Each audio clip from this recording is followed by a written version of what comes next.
La familia Duarte llega a la colonia española de Santo Domingo a finales del siglo XVIII. Procedían de Cataluña y tenían como oficio el comercio. En la última década de ese siglo se sucedieron complejos y traumáticos acontecimientos políticos y sociales en la isla. La revolución protagonizada por los antiguos esclavos de la colonia francesa amenazaba con destruir los cimientos del sistema colonial. La primera fase de esa revolución culmina en 1801, cuando el líder rebelde Toussaint Louverture ocupa la parte este de la isla en nombre de la República Francesa. Este hecho puso en peligro el sistema colonial español de Santo Domingo. El comercio y la sociedad en su conjunto quedaron muy afectados, lo que obligó a que cientos de familias emigraran a las colonias españolas más cercanas. Los Duarte no fueron la excepción, y bajo esas circunstancias eligieron la vecina isla de Puerto Rico. A principios de 1804, cuando las tropas napoleónicas fueron diezmadas por los revolucionarios haitianos, éstas se trasladaron a la parte este, quedando los antiguos territorios españoles como reducto del gobierno colonial francés en Santo Domingo. Los criollos no aceptaron el dominio francés, y en 1808 libran la batalla de Palo Hincado, derrotando a los franceses. Con este triunfo, a principios de 1809, los habitantes del este deciden volver al abrigo de la antigua metrópolis, eligiendo como nuevo gobernador de España a Juan Sánchez Ramírez. Después de 20 años de guerras coloniales que dejaron como vestigio un estado de ruina por toda la isla, se iniciaba una época de relativa estabilidad política. En estas condiciones, los Duarte emprenden viaje de regreso a Santo Domingo y se instalan en el barrio capitalino de Santa Bárbara. En 1813 nace Juan Pablo y es bautizado en la iglesia del mismo barrio. Desde niño vivió en un clima de relativa prosperidad gracias a los negocios de su padre.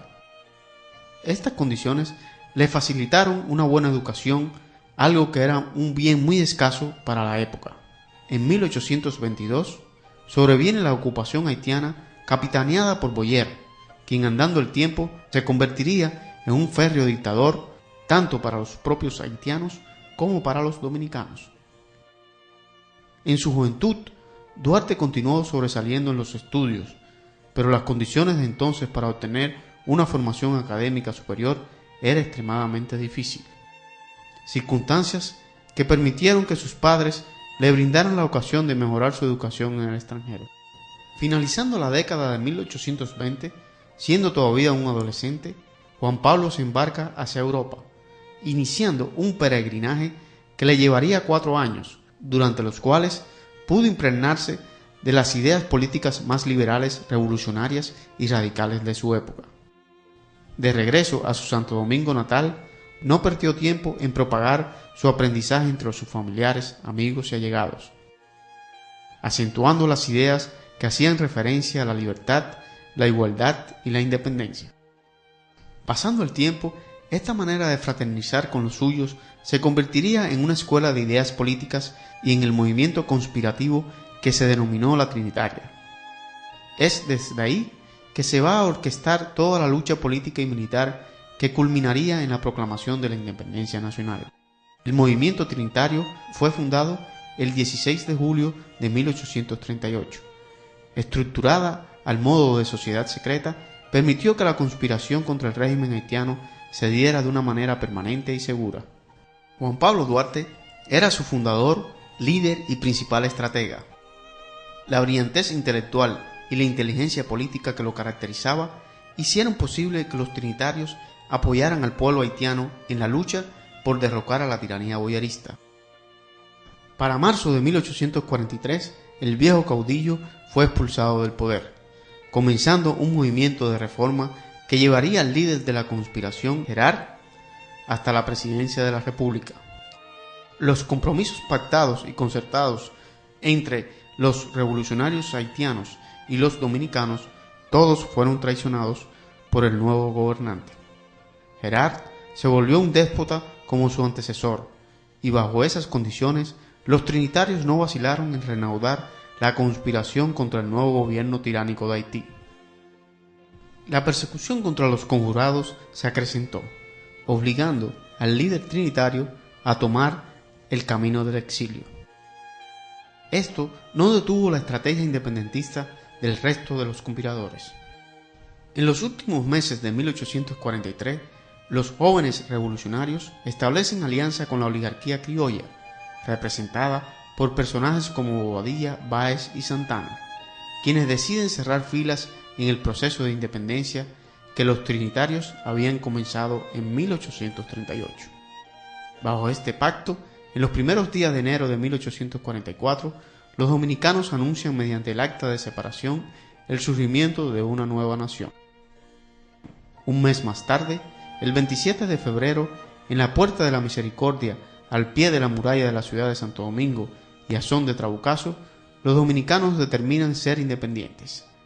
Al cabo de pocas horas, los habitantes de la ciudad, liderados por los revolucionarios, se agrupan en la Puerta del Conde e izando la bandera nacional, proclaman al mundo que son una nación libre e independiente. Todos los pueblos de la parte este, con el correr de los días, van manifestando su adhesión a la recién proclamada república.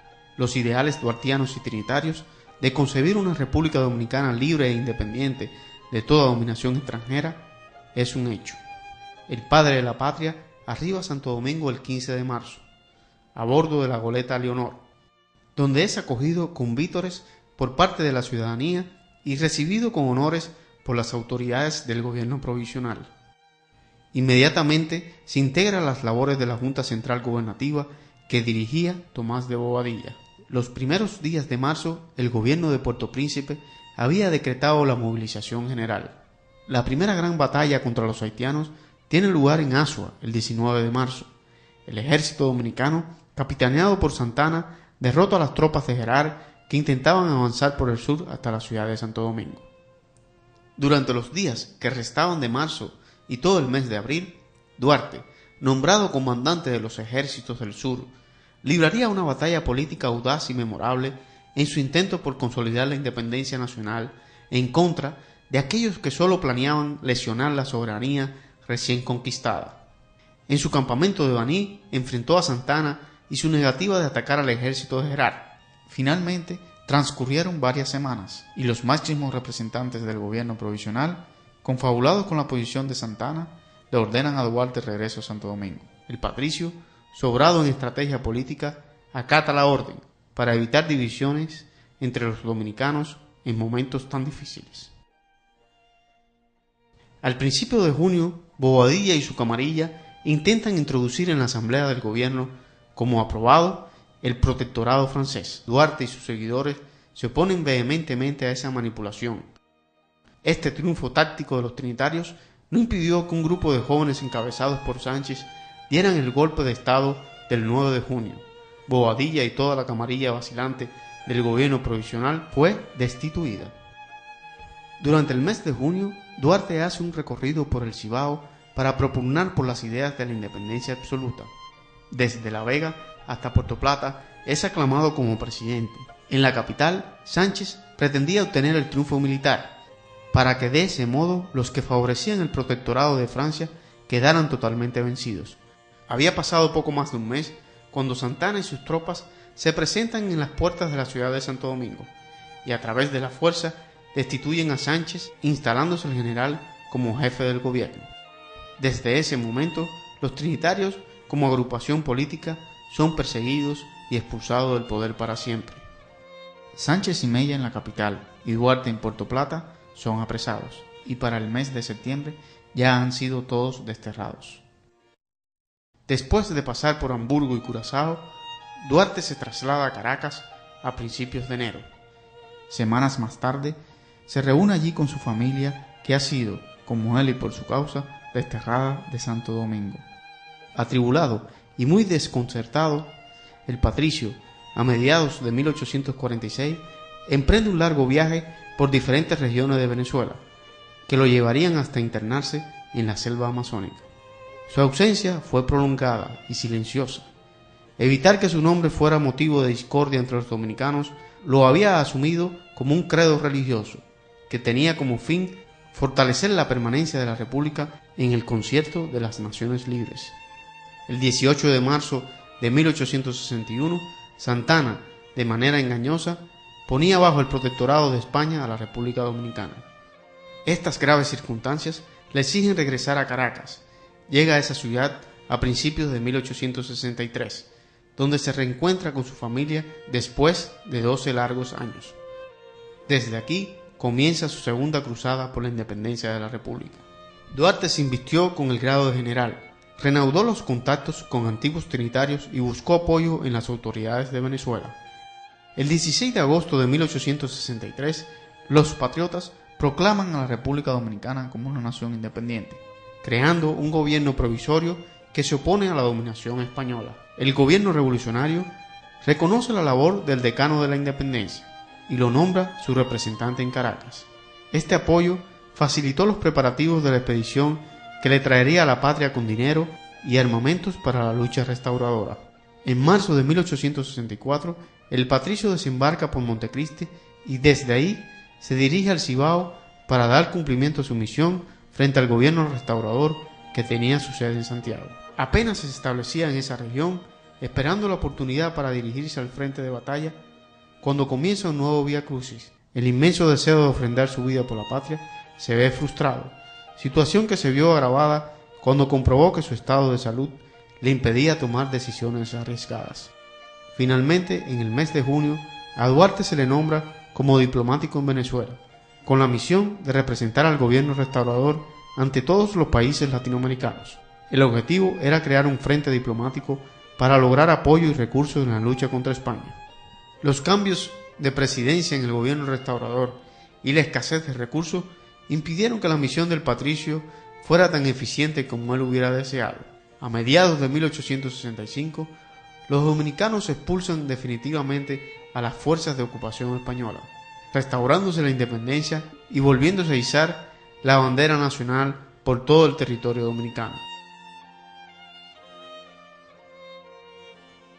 Halagado por el trascendental momento, se retira a una vida sencilla que lo obligaba a cumplir con el deber de ganarse el sustento de su familia. Se le veía sufrir con el gobierno despótico de Báez y su intento de entregar parcial o totalmente el territorio dominicano al gobierno de los Estados Unidos. Cuando supo que jóvenes revolucionarios habían derrocado al tirano mediante las armas, brotó en él un ánimo de optimismo, a pesar del dolor que le provocaba su afección. Finalmente, el apóstol murió en julio de 1876. Una larga enfermedad ponía fin a la vida ejemplar del padre de la patria. La generación de los restauradores heredó con mérito los ideales duartianos y a la vez tuvieron la inteligencia y la lucidez para que la vida y obra ejemplar del apóstol de la independencia viviera por siempre en las futuras generaciones de dominicanos. Las dificultades para el reconocimiento absoluto de la dimensión de la figura de Duarte le siguieron después de su muerte. No fue hasta el año 1884 que el gobierno dominicano dispuso el traslado de los restos mortales del padre de la patria. Santo Domingo se movilizó para recibirlo con las máximas consideraciones. Sus restos fueron enterrados con los más altos honores, celebrándosele la apoteosis digna al más puro de los dominicanos. Desde entonces, su memoria no ha podido ser borrada. Las luchas partidarias, los desgobiernos y las injusticias fueron algunas de las razones por las cuales al patricio no se le pudo honrar con una imagen pública. Fue en el año de 1930 cuando se lograron estos oficios. Varias décadas demoró el recordatorio público del padre de la patria a través de una escultura, desvelándose finalmente en ese año la estatua que se erige en el Parque Duarte de la zona colonial.